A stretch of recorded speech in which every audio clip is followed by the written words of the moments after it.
बसे मन मन में राधा के घर जाना है।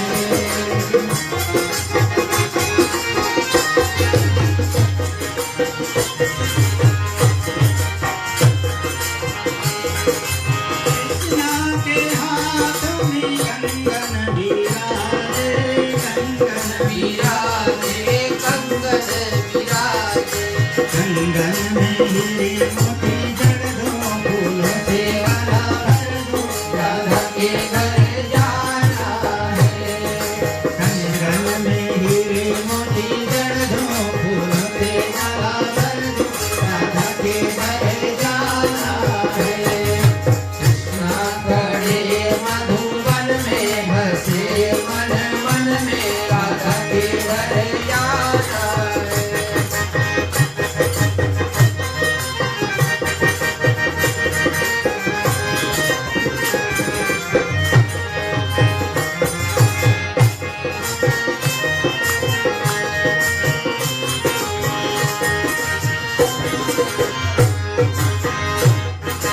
कृष्णा के पैरों में पायल विराजे, पायल विराजे, पायल विराजे। पायल में हीरे मोती जड़ दो फूलों से माला भर दो, राधा के घर जाना है। पायल में हीरे मोती जड़ दो फूलों से माला भर दो, राधा के घर जाना है। कृष्णा खड़े मधुवन में बसे मन मन में राधा के घर जाना है। कृष्णा खड़े मधुवन में बसे मन मन में राधा के घर जाना है।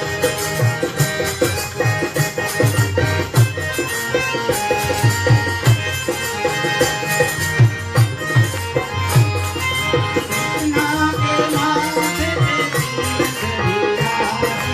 तिलक विराजे, तिलक विराजे। तिलक में हीरे मोती जड़ दो फूलों से माला भर दो, राधा के घर जाना है। तिलक में हीरे मोती जड़ दो फूलों से माला भर दो, राधा के घर जाना है। कृष्णा खड़े मधुवन में बसे मन मन में राधा के घर जाना है। कृष्णा खड़े मधुवन में बसे मन मन में राधा के घर जाना है। राधा के घर जाना है, राधा के घर जाना है, राधा के घर जाना है। बोले वृंदावन बिहारी लाल की जय। हरे कृष्ण, हरे कृष्ण, जय श्री कृष्ण। थोड़ी देर चर्चा करेंगे, उसके बाद पुनः समय को देखते हुए और कार्यक्रम को आगे की ओर ले जाएंगे, विराम की ओर।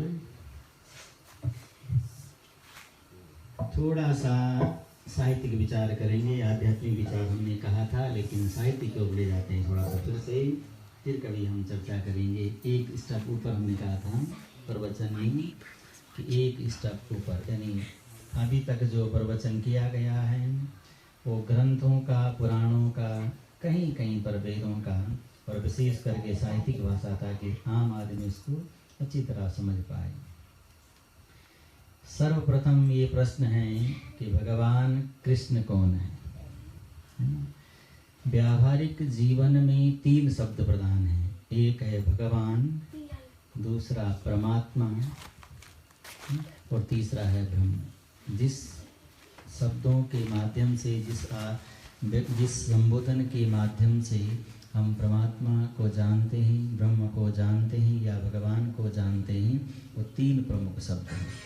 एक है भगवान, दूसरा है ब्रह्म और तीसरा है परमात्मा। वास्तव में श्री कृष्ण कौन है? वो भगवान है, परमात्मा है या ब्रह्म है? बहुत ज़्यादा व्याख्या न करते हुए सारांश भाव में ये है कि भगवान वो हैं जिनमें सभी शक्तियों का प्रादुर्भाव हो, यानी जिसमें सारी की सारी शक्तियां आ जाए वो शक्ति है भगवान। तीन शब्द हैं लेकिन अलग अलग नहीं है, एक दूसरे से पृथक नहीं, अलग नहीं है ना। दूसरा है परमात्मा, जिसमें भगवान से थोड़ा कम और ब्रह्म से थोड़ा ज़्यादा शक्ति का प्रादुर्भाव हो, उस शक्ति का नाम है परमात्मा। जिसमें अल्प शक्ति का प्रादुर्भाव हो, प्रादुर्भाव का मतलब प्रकट होना, दिखना, वो शक्ति, उसका नाम है ब्रह्म। ब्रह्म जिसको आप कहते हैं ब्रह्मदेव नहीं, ब्रह्म है ना, ऐसे ब्रह्म एक है। ब्रह्म, परमात्मा और भगवान एक शक्ति के तीन रूप हैं। व्यक्ति जैसे अपनी पूरी शक्ति दिखाए, कम शक्ति दिखाए और बहुत कम शक्ति दिखाए, इस तरह। जैसे आप किसी पद पर काम करते हैं, आपकी पूरी शक्ति काम करती है, जो आपके पास है पावर, उसका प्रयोग आप करते हैं। आप अपने से बड़ों के सामने कम शक्ति का या ना के बराबर शक्ति का प्रयोग करते हैं, है ना। और बच्चों के सामने एकदम शून्य शक्ति, कोई शक्ति का प्रयोग नहीं करते, बच्चों की तरह व्यवहार करते हैं। इसी तरह भगवान के तीन रूप हैं, भगवान, परमात्मा और ब्रह्मा। एक शब्द बहुत प्रचलित है ईश्वर, ईश्वर का, है ना, ईश्वर सभी बोलते हैं कि ईश्वर।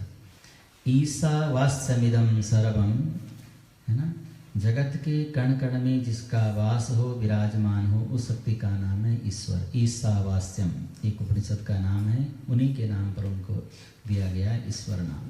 यानी जो जगत का ईश है, संसार का जो परमात्मा है, ईश्वर है, उसका नाम ईश्वर है। तो भगवान जो श्री कृष्ण हैं वो हैं भगवान। श्री कृष्ण में पूर्ण शक्ति का प्रादुर्भाव हुआ।